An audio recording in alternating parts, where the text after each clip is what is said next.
Good morning or good evening. This is Richard Thieme, Skyping into Hack in the Box in Kuala Lumpur and wishing I could be with you and enjoying everyone there. It's a privilege and a pleasure to join you one more time for the final Hack in the Box in its current iteration. And my charge this morning or this evening is to look back, but primarily on behalf of looking forward.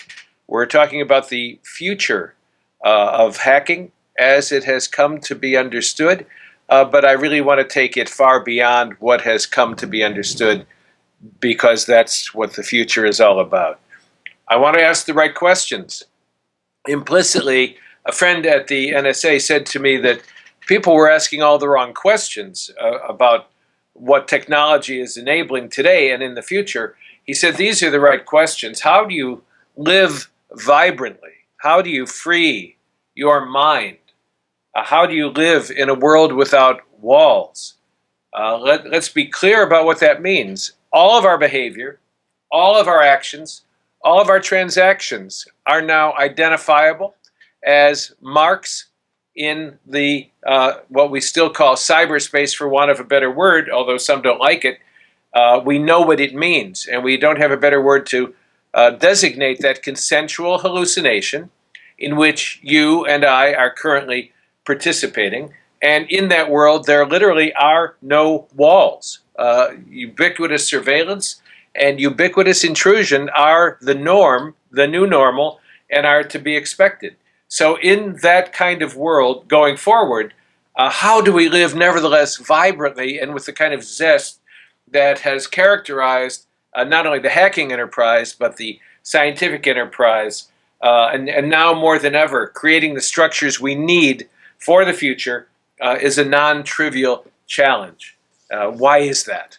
Well, let me quote one of my favorite people, Langdon Winner, who said years ago, looking at what was happening as a result of ARPA and then DARPA and then the rest of us transforming the digital world into our real world. He said, when we invent a new technology, it's required that society also invent the kinds of people who are going to use it. And along the way, all of our older practices, all of our relationships and how we frame them and understand them, all of our ways of defining our identities and everyone else's identities, all fall by the wayside. And new practices, new relationships, and new identities take root. In case after case, he says, the move to computerize and digitize means pre-existing cultural forms are going liquid. I love that expression. It's like you have in your hand an ice cube that melts through your fingers when you try to grasp it. They lose their former shape as they are retailored for computerized expression. Well, what this means is that hackers in the past, in the best sense of the word, I'm not talking about the non-state actors or the state actors who are doing espionage or disinformation or the other nefarious kinds of activities, including the criminal activities of which we all know. I mean hacking as we understand it in its best. What they did and what you are charged to do going forward is to fundamentally constitute a new order of things. You know what Machiavelli said about that. Nothing is more difficult, he said, to take in hand, more perilous to conduct, or more uncertain in its success than taking the lead in the introduction of a new order of things. And this is exactly what you are charged to do as hackers. Almost 20 years ago, when I spoke for the first DEF CON at which I spoke, DEF CON 4, in July of 1996, I titled that talk, Hacking as Practice for Transplanetary Life in the 21st Century. And that's why I reconstituted as the first half of the title of this talk, those same words, hacking as practice for transplanetary life in the 21st century. Because when I look back on what I said 20 years ago, it has all been true. So this helps, so that you know you're not crazy. I've long said that wisdom and insanity are contextual. And I'll say a lot more about that using Nietzsche as our torchlight in this world of doubt and chaos as we go forward. What hacking was really about, I said then, was power and identity, both as a culture and as a species and as individuals, And it was paradoxical for hackers who were profoundly alone, but profoundly alone together in a virtual space. So it's worse now. It's worse now because that revolution, those changes to which Langdon Winter referred, have happened. We no longer speak of, quote, going on the internet. Only a few years ago, we would say, I'm going to get on the internet now. Young people, which is where we look for the future to be instantiated first, no longer speak of being on the internet any more than we speak of being on the power grid. I don't say, I'm going on the power grid now, and then flip a switch to turn on the light. We say, I'm going to turn on the light, and we turn on the light. We identify the specific functions that have devolved into our hands as a result of the power grid existing and disappearing into the background. We name them by their functions. And the same thing is happening on what we used to call telephoning. We no longer really say, I'm making a phone call. We text, we tweet, we use all sorts of media to communicate our meaning, but we don't say, I'm going to call now. And years ago, my dear old mother used to say, shh, I'm going to go make a long distance call. Everybody be quiet. The idea of a, quote, long distance call is unthinkable. The idea of saying I'm going on the grid is unthinkable. And now, only in the last couple of years, the idea of going on the internet is unthinkable. That kind of unthinkability is what is going to characterize the future arena or landscape in which hacking is going to take place. But because that technological revolution has happened, and the changes now seem more incremental than transformational, it is to the other domains that have been opened up and enabled by that revolution to which we must look. We must look to them to see, how is humanity going to change? I mentioned identity. Years ago, Matt Blaze said the weakest link in the security chain is the definition of the problem. And the definition of the problem, he said, is not what we think it is. Well, just substitute identity for security. The weakest link in understanding our very identities is the definition of identity itself. And the definition of identity, because of the technological revolutions that have taken place, is not what we think it is. In other words, we have already been through a process of annihilation of the former identities which had persisted for so long, post-Renaissance, post-Reformation, post-printing press. Excuse me. Those identities enabled us to think of ourselves, now think of this, as individuals. We still do, right? You still do. Think of yourself much of the time as individuals, but your behaviors are not those of just individuals because you no longer function alone, really, ever. The internet, as we call it, this global connectivity is where thinking takes place. And Marvin Minsky said many years ago, what do we mean by thinking? He said, thinking is the ability to hold in our minds simultaneously a multiplicity of representations of reality and not be overwhelmed by that fact, to hold them there lightly while we entertain the data streaming into our brains in order to decide which is a good enough template or model to use for now. And it is just for now. So he said, where is this thinking taking place? Well, it's taking place in that domain of internet connectivity. And anyone who tries to think alone, separate from that, is like a desktop computer on a table disconnected from the net. You are like a brain in a bottle. Well, that notion is literally unthinkable because we have come to act as if we are what we have become, which is nodes in a network. And nodes in a network exercise power very differently. I spoke to the hackers 20 years ago about the exercise of power.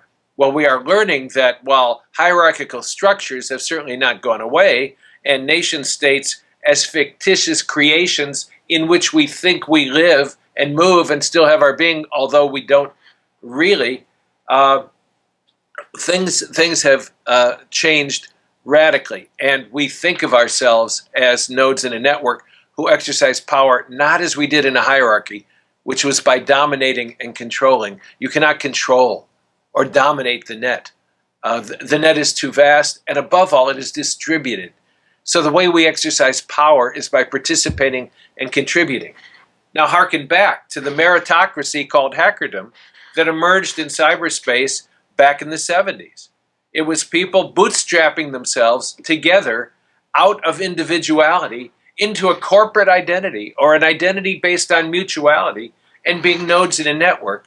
And that meritocracy was based on, yes, doing all the work you could do first, but then going to your betters, learning from them, bringing to them good questions, not stupid questions like, tell me how to hack the ATM, but doing all your homework first, learning everything you could, and then taking the unsolvable problems to the smarter collective for resolution. And if you showed the proper respect to your betters, you were accepted into the meritocracy and allowed to function in that network. Well, that's going to point to something else ahead that is going to be crucial going forward, which is choose your friends and colleagues wisely. Because in the world of shifting identities to which I referred, we often don't know. It's like the man who looked into the mirror in a movie Undercover Cop and said, I don't know if I'm a cop pretending to be a criminal or a criminal pretending to be a cop. There are those false identities we assume in order to accomplish a different task than people think we are accomplishing. But it's even much deeper than that, because our identities are being transformed by virtue of the structures of transnational power which have already emerged. Let me give you an example of that.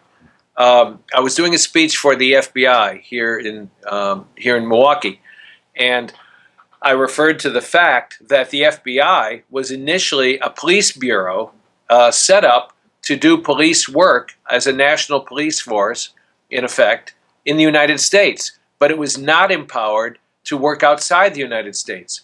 The CIA, one of many intelligence agencies we have and use, was set up not to work within the United States, but to work in every other country but the United States. Well, today, the FBI has offices all over the world, and the CIA is very active inside the United States, one example being their cooperation, well known, with the New York police following 9/11 to attempt to ensure that that kind of event in New York did not happen again. The New York police did not merely borrow the techniques of the CIA, they partnered with the CIA using their people, using their technologies as well. So when I said that, I said the sources of power and influence that actually determine our real behaviors are not the nation states that initially established the FBI and the CIA in the first place. They are transnational entities for which we still do not have easy or good names. Now, creativity is an act of naming. It is identifying these new emergent properties and structures and giving them names. That is one of the tasks of hackerdom. And the word cyberspace, invented, I believe, by William Gibson, was used to designate that space in which we operate. That act of naming was a creative act which enabled people to get their hands, in effect, their minds around the new experiences. And part of the charge to hackers going forward is to be alert to the emergent properties and structures and give them names before anyone else does, because that creative act of naming is a powerful act which brings the reality into the world of social interaction among people. So when I was pointing this out, the special agent in charge of the local office said, bingo. He said, let me tell you what happens. When we used to approach people on the basis of their patriotic feelings in relationship to the United States, we said, we need your cooperation, and invariably they would say, of course, we're glad to cooperate with you. Now, he said, more and more I am hearing people say, we would love to do that, but, and the but was the proof of my assertion, that while they wanted to act according to what used to be called patriotic motivations, the real sources of power and influence on their behavior are other transnational entities, which mean that their real self-interest, having become the self-interest of those entities, is no longer aligned with the self-interest of the nation state, even as the nation state, as its boundaries become more and more porous, and boundaries are what give us our identities, continue to dissolve. And so he said the fact of how difficult it is today to use patriotism in and of itself, for example, for someone from, excuse me, little itch, Microsoft, or Nike, or any other transnational company. It's illustrated by a wonderful book Barry wrote in Australia, in which the surnames of people were the companies, corporations, or entities for which they worked. Jennifer Government was the name of the book. Bob Nike, Sylvester Facebook, because those entities, globally distributed, have much more to do with what you in fact do than the nation state itself. And I'll say more about that because this has changed the face of intelligence completely. It has made the belief that intelligence is a function of the nation state on its own behalf only one definition, and another definition that is coming to the fore is to work collaboratively and cooperatively in the trenches globally on behalf of preventing chaos from breaking out. And that prevention of chaos may in fact sometimes undermine your ability to function on behalf of the nation state in the same way that the FBI special agent said that the real sources of power and influence sometimes prevent us from acting on what we used to call patriotic impulses. So I'm trying to do justice to the significance of the changes that have already taken place. In other words, this is really serious, and going forward, it's going to be a lot worse. It's going to be a lot worse because, as I said, the technological revolution that created hacking as an entity in the first place and hackerdom has enabled those other domains to advance at the same radical speed, faster than anyone in those domains can keep up with. For example, and this is the most important, the biological sciences. Back 10 years ago, when MIT chose a president, a woman whose background was in biology and not engineering, that was one of the signs or one of the dots you could connect to say, where are things headed? They're headed to the primacy of biological engineering, of genetic engineering, of artificial life, of splicing attributes and new possibilities onto the species that will make hacking biology, or biohacking, or DIY bio as they try to tame it in the academic universe, in the forefront, enabled by the technological transformations of our technologies of information and communication. But the same will happen in material science, nanotechnology, and the creation of new possibilities in the physical world, just as biology is the creation of new code, which enables new possibilities in the organic world, all of which are subsets of the creation of new cognitive artifacts or possibilities for thinking, which are a result of hacking properly understood, that is, of the technological revolution. So how do you free your mind? How do you remain vigilant in such a world? How do you remain, as the Buddhists say, mindful when this is taking place, in order to identify and work with your colleagues to construct the cognitive artifacts, which in turn are instantiated immediately in the physical world as real behaviors, which have social and political and economic consequences, as well as religious and artistic. In other words, all of the domains of human culture. How can you do that going forward, using what we have learned from the past in order to build that future, in order to have power, which, as I said, is exercised by contributing and participating as a node in a network? Well, one way you can do this is to recognize that, as Nietzsche said, you are exercising thought leadership. I said that to the hackers at DEF CON 20 years ago, and some in the audience, I remember, laughed. But others told me recently, no, we knew what you meant. Well, these are the ones who have gone on to corporate heights, to work at NSA, to work at DARPA, to work at CIA, etc. In other words, young men, a few young women at that time recognized in the nascent possibilities they were manipulating with such zest and zeal that they really were on the way to growing up and becoming the thought leaders of the next generation. That is your charge as well. Those of you who are young, those of you who are 15, 14, 16.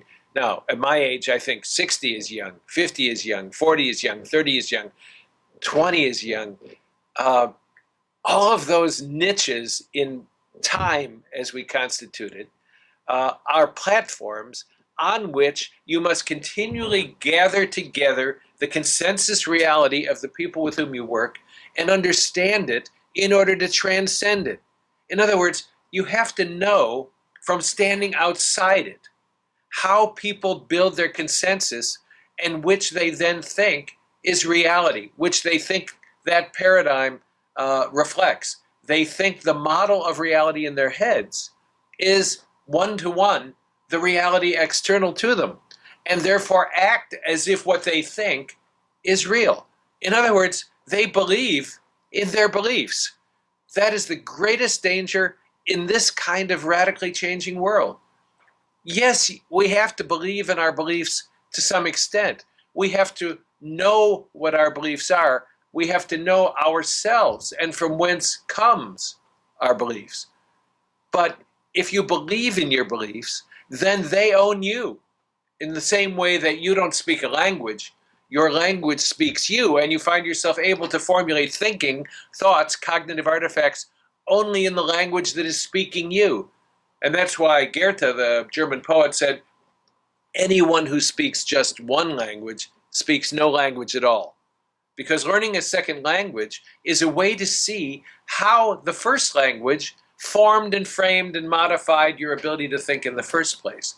Well, in the same way, only believing the consensus reality of your time is a way to avoid knowing what other possibilities can be instantiated. Now, that's critical because when you stand outside the consensus reality of your time, wisdom and insanity being contextual, you will seem to the people inside the consensus reality as if you're crazy. Let me quote Robert Galvin, who headed Motorola many years ago. He was a terrific thought leader as well as administrator and entrepreneur.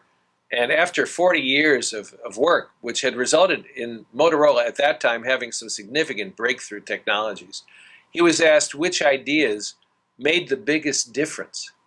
And he thought for a moment, and he said, you know, the ideas that always made the biggest difference began their life as minority opinions. If it was a minority of one, they would speak something in a meeting and everyone wouldn't even hear it. If you're all in the consensus reality, you can't hear the new possibilities as if they are real. But if that person repeated them again and again, they heard it and they laughed. Because within the consensus, rocks don't fall from the sky, said the Academy of Science in France. Therefore, the data, meteorites, can't possibly be true. And they laughed at the villagers for being sufficiently naive and duped to believe that rocks fell from the sky. Well, then, after the person keeps saying it, after the villagers keep bringing you boxes of rocks that fell from the sky, you get angry at them because now they're threatening, you're threatening, and confronting their very way of thinking about reality. And that's when people in the audience stand up and say to me, stop, I don't want to hear that. I don't want to know that. That's a sign that you're on the edge about to move off the cusp into a new reality because some will want to retreat. The religious world is a great example of it. Want to retreat into a thought world which no longer exists, but which they want to exist in order to order and construct a more comfortable world than the one you're confronting them with by giving them new data. And then after you keep presenting that data, after rocks fall from the sky time and time again, finally everyone admits not only that rocks fell from the sky, but they say that we believe that to be true all along. Well, Galvin went on to say the corollary of his insight is also true, that when everyone comes into a meeting in the first place and everyone agrees on a solution right away, he said, now listen to this. He said it was always wrong. He said it was always wrong, always wrong. This is Robert Galvin, not me, saying that the easy initial solution to a confounding problem, if everyone agreed on what it was right away, was always wrong. Now, in light of what I'm trying to tell you about models of reality and paradigms, think about what he was really saying. He's saying if everyone in the room, the 8 people around the table, share a consensus reality, and they all act out and think out of that consensus reality, inevitably their solutions are going to be congruent with that consensus reality, because any other solution causes immediate cognitive dissonance, causes pain, causes distress, causes anxiety. And in the face of anxiety, people become fearful. And when they become fearful, they become isolated from one another, and they can't speak or communicate to one another, and they become more and more rigid. And that is what one response to radical change can create. But if you are already on the edge, like the Terminator on the moon, you know about that, right? Where the line of light and dark meet is where you can see the mountains, where you can see the rills, the craters. In the whiteness, everything is blurred out in white. In the darkness, everything is invisible. But right on the edge, where the light and the darkness meet, you can see. And that's what someone creating the new possibilities, that's where they live. That's what they see. They see definition. They see possibility. And by saying it, they do a creative act that fundamentally is constitutive of the economic, political, social, and religious realities which subsequent generations will then come to share. Now, generations are shorter and shorter, and this is why vigilance as well as mindfulness is essential. The antidote to those things that I said, some retreat from by becoming more rigid and isolated and fearful and lacking the ability to communicate out of that isolation and rigidity, the antidote to that is always the same. It is organizational structures, collaborative structures, networked structures based on mutuality. That is, knowing you are a node in a network, knowing you don't know it all, knowing you can't know it all, and therefore knowing you must rely on others to provide the pieces you don't know and don't have. And also, you have to have a lot of feedback. When I say be vigilant, I mean you have to really pay attention to what's happening. Now, think of the system I'm describing. The complexity of any system is due to the speed of information into and out of that system. The more there is and the faster it moves, then the more complex it becomes. And the more complex it becomes, the more, in order to know what is really happening, it is required that you have loops of feedback both inside the system to monitor all of the internal dynamics of the system, as well as through the porous boundaries to the outside of the system. And ultimately, we know now from the world of physics and astronomy and cosmology that there is just one system. We still call it the universe, but that's old think. It is probably, possibly, a multiverse or multiverses. It is not just 3 dimensions. We moved to 4 with general relativity, but now we have, in what is called the bulk, a 5th dimension posited as a brane onto which gravity leaks, which accounts for the weakness of gravity in our 4-dimensional reality. And there may be, according to string theory, up to 11 or 12 dimensions, which is currently, given our current evolution and thinking, our brains, currently literally unthinkable. Like grasping quantum reality is unthinkable to the brain that's been socialized and trained by this macro world in which we live. And so this poses daunting challenges, but it says why you have to be accountable. And those are the 3 things you have to be. You have to know you can't do it alone, and choose your colleagues and friends wisely and interact with them in a meritocracy in which you are vigilant and mindful. You have to get frequent feedback inside your systems, but also know that your systems are always inadequate and partial descriptions of reality, and so you must be getting feedback as frequently as possible from outside the system as well, and together you must be accountable to your values, what we used to call the hacker ethos, the scientific ethos, to your values and to your vision. So that's the start of what you have to do going forward, and it's asking you to make a profound effort to mobilize all of your resources on behalf of doing that, because the future is just not going to be what it was. Let me give you an example of that. This is where I began, but I want to emphasize it's where you're going. I want to talk about the world of religions, all of them, not only Islam, Christianity, Buddhism, and Judaism, and Confucianism, and Shintoism, and all of the other religions of the world, where there are so many, aren't there? There are so many. And each one claims to be the exclusive truth. Well, then if one is the exclusive truth, it shuts out all the other voices and damns and condemns them now and forever to eternal damnation. They all do it. Christians call them heretics and demonic and Baal worshippers. You know what Muslims call them. Jews call them the Gentiles, the other, those not included in the select elite who received the commandments from God. Every religion has a way of defining itself as the exclusive truth. But obviously, they can't all be the exclusive truth, and yet they all coexist. It's like a radio that's playing 16 stations at the same time, and you just want to listen to the music of the one station that lets you dance. Well, sorry, boys and girls, that's just not true.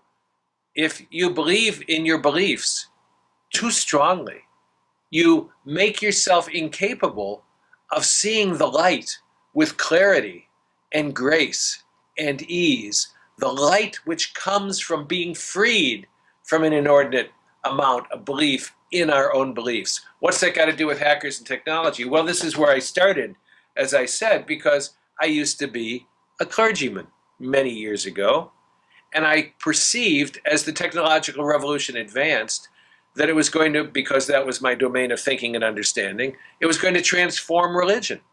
And it was a short leap to this insight. There are 4 stages of all religions on earth. The first emerged when we spoke, when speech, which we can call metaphorically a technology of the word, when speech emerged, those who couldn't speak were immediately removed from the gene pool, because speech gives us, as we are doing now, such a leg up on people who cannot understand any language. Speaking became axiomatic or just automatic for human beings. And we forgot that it was a creation, in that case, a genetic evolution creation, but a creation nevertheless that contrasted with how things had always been before gestures and grunts and vocables, words from teeth and tongues and palates and airways became a means of transmitting meaning. We internalize speech and listening, creative listening, as so essential to the human project that we don't even see it anymore. Nothing is more invisible than things in which we believe so deeply that we have lost our ability to stand outside them and see them for what they are. Well, that changed radically when writing emerged, because writing transformed human consciousness. And it is no accident that the founders or leaders or godheads of all of those religions I named emerge in human consciousness during the emergence of writing and its internalization in a way that transformed human identity, which became, as speech had, invisible to who we are and how we are. So, whether it's Buddha or Moses or Jesus or Muhammad or Confucius or Lao Tzu, what happened to them was that each one was a living flesh and blood human being who was transformed into text. That is, once they were all dead, the only way we knew about them was to hear written text or read written text. And that meant we learned to engage with the persona, and if you will, the avatar of Jesus, the avatar of Moses, the avatar of Muhammad. We engaged with the avatar, the textual representation, as if we were engaging with a living human being.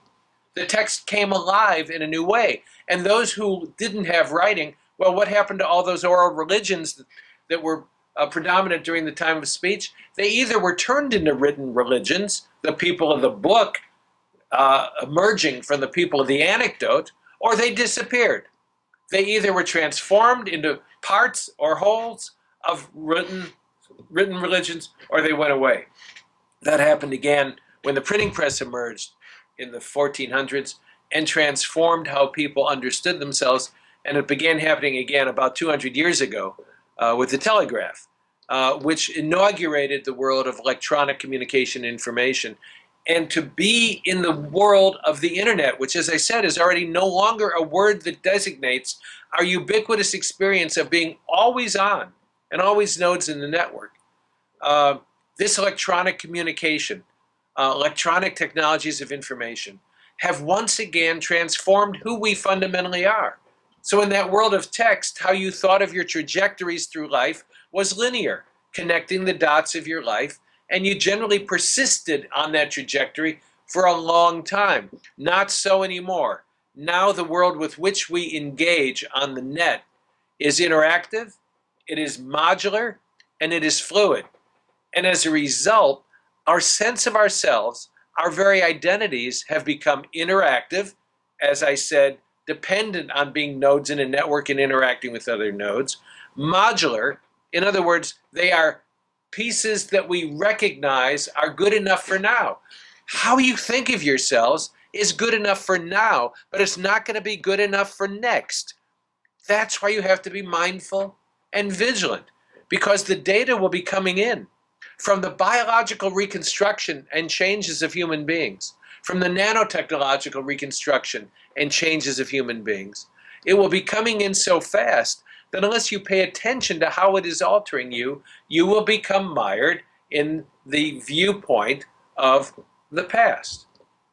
And so your charge is to live on that edge with courage and with vigor and with as full an awareness as you possibly can. See, it's not just about learning techniques. Information security back in the day, when everybody came to it through a different discipline, was infinitely fertile, and a human being could master it all, just as in the 1700s, that was the last time that a human being could know all of Western knowledge. One person could know everything that had been pretty much learned. Not anymore. And the same is true of information security. In the day, a hacker could know all of the aspects of the system sufficiently well to master and dominate it. Not anymore. Now we have degrees in information technology. Now we have certifications in information technology. And now we have specialization in aspects of security, technology security, which are so specialized and so partial that you can't master it all. You major in or live in one domain or maybe two or three. And this points to the necessity of cross-disciplinary knowledge going forward. Even the names of the things we think we know, the names of the domains of knowledge that we believe exist, are changing rapidly. There is so much published now as a result of the revolution in so many domains that even those who live in those domains cannot master, they cannot read physically all of it. Therefore, if you define that domain as, if you define being present as opposed to living in the past as being current on everything in your domain of expertise, I'm saying that even if you're a master of a domain, you live a little bit behind the present. You live to some degree in the past. You can't help it because you can't know everything that is known at the quote present, that line of mastery, which we call the present. And in the other domains where you are not masters, you're way back in the past. And therefore, everybody lives in the past to some degree, and some people live in the past in all ways and all manners, and that is the consensus reality which they think still defines what is real. So what is the future then? Well, if you live in the past, the present looks like the future to you. I'm sometimes defined as a futurist, and I laugh at that. I say I try to get my mind around as much of the present as I can. But if you live in the past, I will sound like a futurist to you. The future is a construction of reality. Get this. There is no future separate from the creative act of the human being. And the evidence from the paranormal world, from parapsychology and remote viewing, seems strongly to suggest that the future already exists in certain instantiations and influences the present. Even if you don't believe that, take hold of it, because it's a way of saying that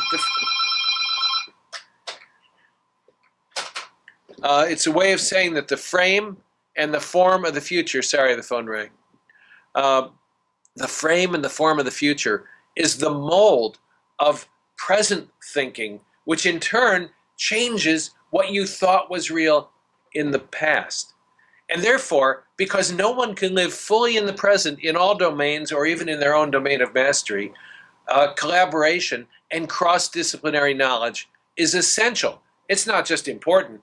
If you don't do it, you're just lost. You're gone. And that's why that president of MIT, that woman, in one of her first addresses to the student body, emphasized that cross-disciplinary knowledge was essential in order to function effectively going forward. She was saying, in effect, you can't know everything. Therefore, you need to rely on those who know more than you do. And let's go back to mutuality and feedback. What else does it result in except collaborative work, mutuality of effort, frequent feedback into and out of the system, which is defined arbitrarily at different levels of complexity, and accountability to your intention and task. That accountability, that intentional task is going to be derived from the good old hacker ethos. And if you don't understand what that is, I strongly encourage you to Google it. And so when my son graduated from Northwestern University about 25 years ago, they named all the different degrees people were getting, Bachelor of Arts in History or Philosophy or whatever. And they said at the end, we have one ad hoc major. And everybody laughed.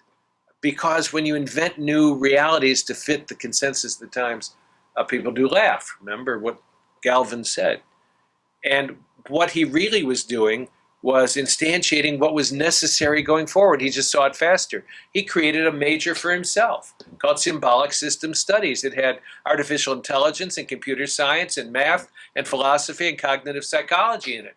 And he went around to all those different departments, which were named according to the wisdom of the past and knowledge of the past, and combined pieces of them into a new reality, which he called Symbolic System Studies, which is now a major at a number of universities.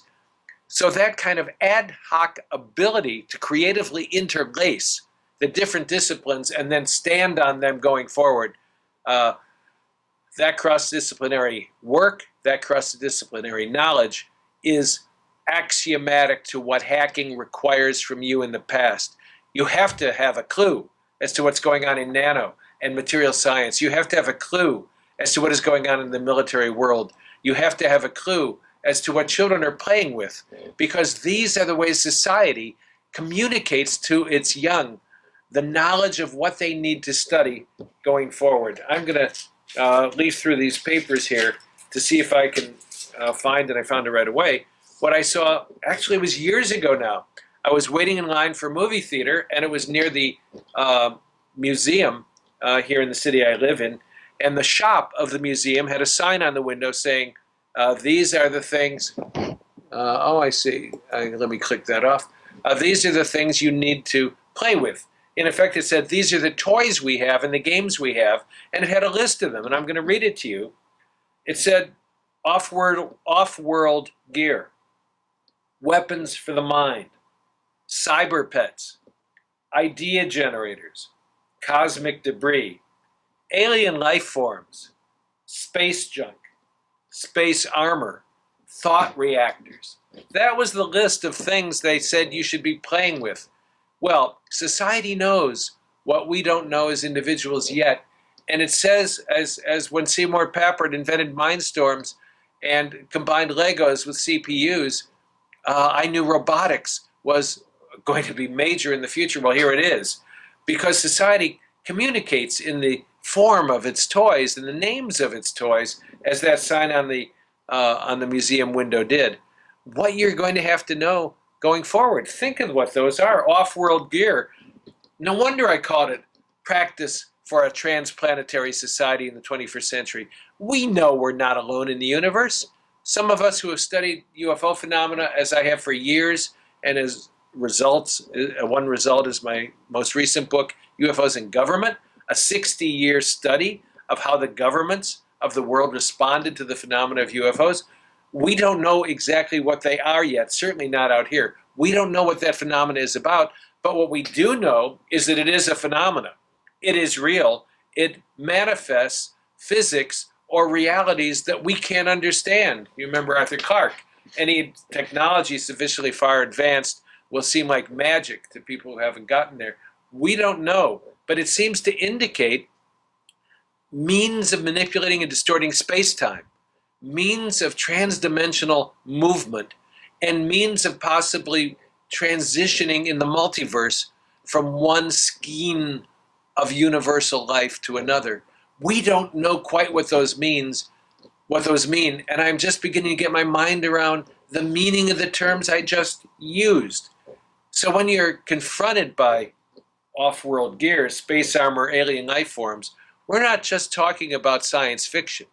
We're talking about what it is essential to factor in to human consciousness, which has been going through a transformational phase for many decades.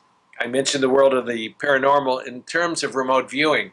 Well, remote viewing is an established fact. Remote viewing is the ability to articulate the results of clairvoyance using structured protocols that identify physical realities with sufficient precision to be beyond the possibility of chance. It is a fundamental human characteristic to be able to do it. And that brings us back to, how do you free the mind? If you don't believe in something, you don't allow the data or the evidence for it to surface in your own brains. But if you do, and you know it is possible, and you know it is real, then you are giving a message to your own unconscious to allow knowledge of those facts to surface into consciousness so that you can get your higher mind around them, your conscious mind, what we think of as ourselves, but which we know is the tip of the iceberg. It lets you get your mind around those things in a way that lets you use them by enabling them, by empowering them to be real. And nothing is more clear than the domain of what we used to call the paranormal, but I call normal, the world of clairvoyance and telepathy and non-local consciousness, in which individual monadical consciousness, such as we thought we were, dissolves into an awareness, again, that universally, throughout the multiverse, we are nodes in a network, and the information that moves from one node to another does not obey the laws of space and time. That is, it is not like electromagnetic signals that degrade as a function of the distance between two points. It is what we used to call instantaneous, although we should have learned 100 years ago with general relativity that instantaneous events is a misnomer, because nothing is instantaneous in space-time. It was in three-dimensional space because time was what? Is time a dimension? Do you know what time is? We don't know what time is. One of the things hackers are going to do moving forward is hack the new conceptual possibilities of space-time as redefined for multiple dimensions. Now, information which is the very stuff of hackerdom, is moving differently in that construction of reality than in the construction of reality we used to inhabit, which is why quantum computing is moving ahead by leaps and bounds, according to both nation states and individuals.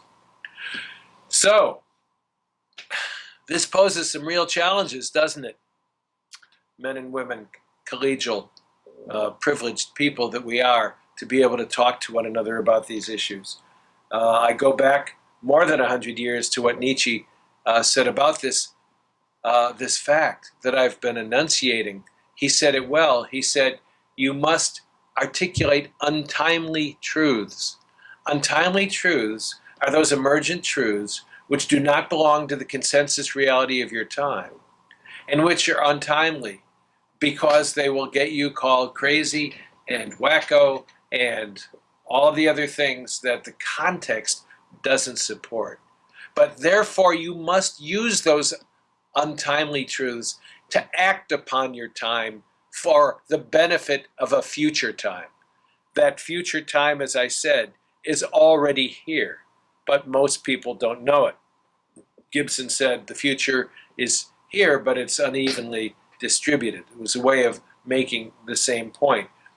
So you'll be up against what I called in my short story, Break Memory, the humplings, those 90% of the world who live in the hump of the bell curve and want to take refuge in a worldview that comforts them. Because what is truth, Nietzsche said? Well, what someone calls true in the face of cognitive dissonance is not what is necessarily true. He said when a new property, emergent property, is visible, it confronts people in a way that generates cognitive dissonance. It's painful. It's distressing. And what do they do automatically in such a moment? They try to reassert or assert a worldview, a belief system, which eliminates the cognitive dissonance by roughing out the new realities, smoothing all the rough edges that the new realities confront them with having to deal with if they want to free their minds. And they take refuge in a construction of reality which alleviates that dissonance and makes them feel more comfortable. That's why people stand up and say, as I said, I don't want to know that, because it makes them uncomfortable. And they want to assert a reality which makes them comfortable. And then they share that reality by articulating it to one another. And the result of that is a consensus reality, a paradigm or model in which people hunker down, which they call the truth. And the truth, therefore, is an invisible shield like that keeps out those uncomfortable or distress-causing new realities that it is your providence as hackers to not only see as they emerge, but to create, not only in the maneuvering and manipulation of data and physical reality and biological reality, but in the naming thereof, which, as I said, is a creative act. So I think I'm just about toward the end of my time with you. It's a shame Hack in the Box is going the way of all flesh, but all things do change. And if temporality were held to be invalidating, then nothing real exists. Use your power. I'm going to close with two quotes.